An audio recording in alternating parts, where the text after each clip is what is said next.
আসসালামু আলাইকুম। শেয়ার করব শীতের আরও একটা পিঠার রেসিপি। আর শেয়ার করব খিরসা পুরে ভরা প্রিন্টেড পাটিসাপটা পিঠার রেসিপি। দেশীয় স্টাইলে খুব কম সময়ে এটা তৈরি করে দেখাবো। আর এই পিঠাটা খাওয়ার আগে দেখেই মন ভরে যাবে। তো প্রথমে এখানে আমি 1 কাপ পরিমাণ আতপ চালের গুঁড়া নিয়ে নিচ্ছি, আর তার মধ্যে দিয়ে দিচ্ছি 1/2 কাপ পরিমাণ ময়দা, আর দিয়ে দেব স্বাদ মতো লবণ, আর 2 টেবিল চামচ পরিমাণ চিনি। এখানে চালের গুঁড়া আর ময়দার পরিমাণটা আমি যেরকম ব্যবহার করেছি সেরকমই ব্যবহার করতে হবে। তো এগুলোকে আমি ভালোভাবে মিশিয়ে নিয়েছি। ভালোভাবে মিশিয়ে নেওয়ার পর এখন কুসুম গরম পানি দিয়ে এটাকে ভালোভাবে মিশিয়ে আমরা এখানে একটা ব্যাটার তৈরি করে নেব। আর এখানে 1 কাপ চালের গুঁড়োর জন্য কিন্তু 1/2 কাপ ময়দাই যথেষ্ট। আর যদি চালের গুঁড়াটা বেশি নেন সেক্ষেত্রে ময়দাটাও একটু বেশি নিতে হবে। তো আমাদের ব্যাটারটা কিন্তু তৈরি, দেখুন ব্যাটারের ঘনত্বটা ঠিক এরকমভাবে তৈরি করে নিতে হবে। এখন আলাদা করে এখানে আমি কতটুকু ব্যাটার তুলে নিচ্ছি, আর এই ব্যাটারের মধ্যে আমি কিছুটা জর্দার রং মিশিয়ে নেব। এখানে আপনারা অন্য যে কোনো কালারের ফুড কালার মিশিয়ে নিতে পারেন। এখন এটাকে 10 মিনিটের জন্য আমি রেস্টে রেখে দেব। আর এদিকে আমি এখানে গরুর লিকুইড দুধ নিয়ে নিয়েছি, তার মধ্যে দিয়ে দিচ্ছি খেজুরের গুড় আর চিনি, আর দিয়ে দিচ্ছি 4 টেবিল চামচ পরিমাণ আতপ চালের গুঁড়ো আর সামান্য নারিকেল। এখন এই চালের গুঁড়াটাকে ভালোভাবে এই দুধের সাথে মিশিয়ে নিতে হবে, যাতে কোনো এর মধ্যে দলাদার ভাব না থাকে। তো ভালোভাবে মিশিয়ে নেওয়ার পর এখন চুলার জালটা জ্বালিয়ে আমরা এখানে একটা খিরসা তৈরি করে নেব।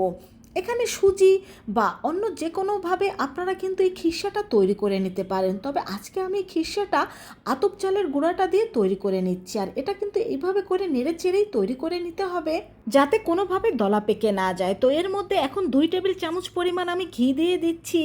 আর এই ঘিটা অপশনাল, আপনারা চাইলে বাদ দিতে পারেন, তবে ঘিটা দিলে এই খিরসার ফ্লেভার এবং টেস্টটা কিন্তু অনেক ভালো আসবে। তো আমাদের খিরসাটা কিন্তু প্রায় তৈরি হয়ে গিয়েছে। এখন খিরসাটা কিছুটা নরম মনে হলেও এটাকে নামিয়ে ঠান্ডা করে নেওয়ার পরে কিন্তু এটা অনেকটা বেশি শক্ত হয়ে যাবে। তো এটাকে এখন আমি চুলা থেকে নামিয়ে নেব। এদিকে 10 মিনিট পরে আমাদের ব্যাটারটা কিন্তু একেবারে পারফেক্টভাবে তৈরি। আর যে কালার ব্যাটারটা রয়েছে সেটাকে আমি একটা বোতলের মধ্যে ভরে নিয়েছি, আর বোতলের মুখটা দেখতেই পাচ্ছেন আমি একটা ছিদ্রা করে নিয়েছি। আর দেখুন এই যে খিরসাটা এটা কিন্তু জমাট বেঁধে গেছে, দেখুন এটা কিন্তু হাতের সাথে লেগে আসছে না। তো চুলায় একটি প্যান বসিয়ে দিয়েছি, তার মধ্যে একটা টিস্যু পেপার দিয়ে আমি এইভাবে করে তেল ব্রাশ করে নেব। আর এই প্যানটাকে ভালোভাবে গরম করে চুলার হিট মিডিয়াম টু লো হিটে করে দেব। এখন এটা দিয়ে আমরা এইভাবে করে একটা ডিজাইন করে নিচ্ছি। তো এটাকে এইভাবে করে একটা ডিজাইন করে নেওয়ার পর এখন যে সাদা ব্যাটারটা রয়েছে সেই সাদা ব্যাটারটা আমি এর মধ্যে দিয়ে দেব। তো সাদা ব্যাটারটা এর মধ্যে দিয়ে দেওয়ার পরে প্যানটাকে কিছুটা এইভাবে করে ঘুরিয়ে চারিদিকে এটাকে সমান করে দেব। তো এটাকে সমান করে দেওয়ার পরে কিছুক্ষণ রেখে দেব। যখন এটা কিছুটা হালকা হালকা শুকিয়ে আসবে তখন এর উপরে আমরা সেই খিরসাটা দিয়ে দেব। এখানে খিরসার পুরটা আপনারা আপনাদের ইচ্ছে মতো ব্যবহার করতে পারেন। তো খিরসার পুরটা দিয়ে দেওয়ার পর এটাকে আমি এইভাবে করে আস্তে আস্তে ফোল্ড করে নিচ্ছি। দেখতেই পাচ্ছেন এই যে আমাদের একটা পিঠা কিন্তু তৈরি হয়ে গেল। তো এটাকে ভালোভাবে ফোল্ড করে নেওয়ার পরে এটাকে প্যানের মধ্যে কিন্তু আমি 1 মিনিটের মতো রেখে দেব। আর 1 মিনিটের মতো এটাকে উল্টে পাল্টে আরেকটু আমি ভেজে নেব।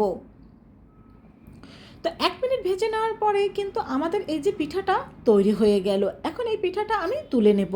তোলার সময় একটু সাবধানে তুলে নেবেন যাতে পিঠাটা ভেঙে না যায়। তো একইভাবে কিন্তু আমি সবগুলো পিঠা এখানে তৈরি করে নেব। তো পিঠাটা তৈরি করা কতটা সহজ নিশ্চয়ই দেখতে পেয়েছেন। পাটিসাপটা তো আপনারা কম বেশি সবাই তৈরি করে খান। যদি এইভাবে করে পরিবারের সবাইকে এই পাটিসাপটা পিঠাটা তৈরি করে দিতে পারেন, দেখবেন পরিবারের সবাই অনেক বেশি খুশি হবে। এছাড়া শীতের মধ্যে অতিথি আপ্যায়নে কিন্তু এই প্রিন্টেড খিরসা পাটিসাপটাটা তৈরি করে নিতে পারেন। তো এরই মধ্যে আমি কিন্তু আমার সবগুলো পাটিসাপটা পিঠা তৈরি করে নিয়েছি। তো বন্ধুরা দেখতেই পেলে এই প্রিন্টেড পাটিসাপটাটা তৈরি করা কিন্তু কোনো কঠিন ব্যাপার না।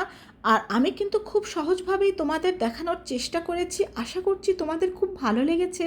ভালো লাগলে চ্যানেলটি সাবস্ক্রাইব করে পেজটি ফলো করে পাশে থাকবে। তো দেখো পিঠাগুলো কতটা পারফেক্ট হয়েছে।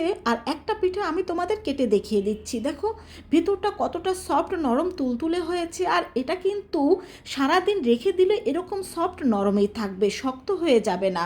তো সবাই ভালো থেকো। আল্লাহ হাফেজ।